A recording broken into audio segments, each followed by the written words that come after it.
মনে করে দেখেন আপনার যে স্বাস্থ্য ভাই মেট্রিক পাস করার পরে পুলিশের কনস্টেবলে ঢুকছে, ওর কিন্তু বাচ্চাও 2টা বড় হয়ে গেছে, আর আপনার এখনো বিয়ের নাম তো মুখেই নেয় না বাড়ির লোকজন। কেন নেয় না? কারণ আপনার তো ইনকাম নাই, আপনি তো চাকরি করেন না। তো চাকরিটা কম্পিউটার অপারেটর হোক, তখন আপনি বলতে পারবেন যে আমি খাদ্য অধিদপ্তরে আছি। আপনি যে স্বাস্থ্য ভাই পুলিশ কনস্টেবল, ও দেখবেন ঈদের সময় বাড়ি গেলে মানুষজন ওকে একেবারে মাথায় তুলে রাখে, সরকারি চাকরি করে, ডিফেন্সে আছে, এটাই বলে আমাদের দেশের লোকজন যে ডিফেন্সে আছে। আর আপনি গেলে আপনি অনার্স পাস, কেউ আপনাকে 2 আনা দিয়েও জিজ্ঞেস করেন। কেন জিজ্ঞেস করেন? কারণ আপনি তো কিছু করেনই না।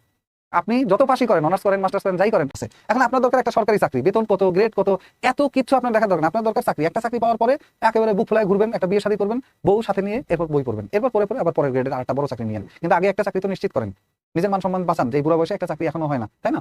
আপনি বলেন যে না, সে যখন এলাকায় আসে, ওনার সামনে আপনি একজন মাস্টার্স পাস, আপনার ওনার অর্ধেক তো ভালো, 10 ভাগের 1 ভাগ ইজ্জত কেউ করে না। কারণ হলো আপনার তো পকেটে পয়সা নেই। উনি এসে বলে যে আমি ডিফেন্সে চাকরি করি, আপনি তো এটাও বলতে পারেন না যে আমি স্কুলে চাকরি করি। যে মামা পয়সা ছাড়া সরকারি চাকরি নাই, আমাকে মামাও নাই, খালুও নাই। তো ভাই আপনি ভাইবা দিচ্ছেন কয়টা? আপনি কয়টা ভাইবা দিয়ে বাদ দিচ্ছে যে আপনি বলে বেড়াচ্ছেন যে সরকারি চাকরি হয় না? আপনি ভাইবা দেন, ভাইবা দেওয়ার পরে আপনি বাদ দিলে বলেন যে আমি 10 বার ভাইবা দিচ্ছি, আমাকে বাদ দিয়ে দিছে। ভাই বড় ছোটোর ব্যাপার না, আপনি তো বিয়ে করতে পারবেন না।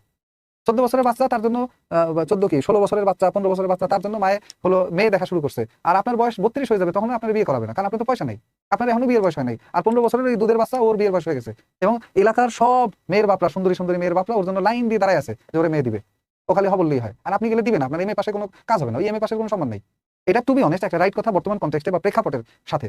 সো টাকা পয়সা এটা দিয়েই যে সবাই চাকরি নেয় এরকম না।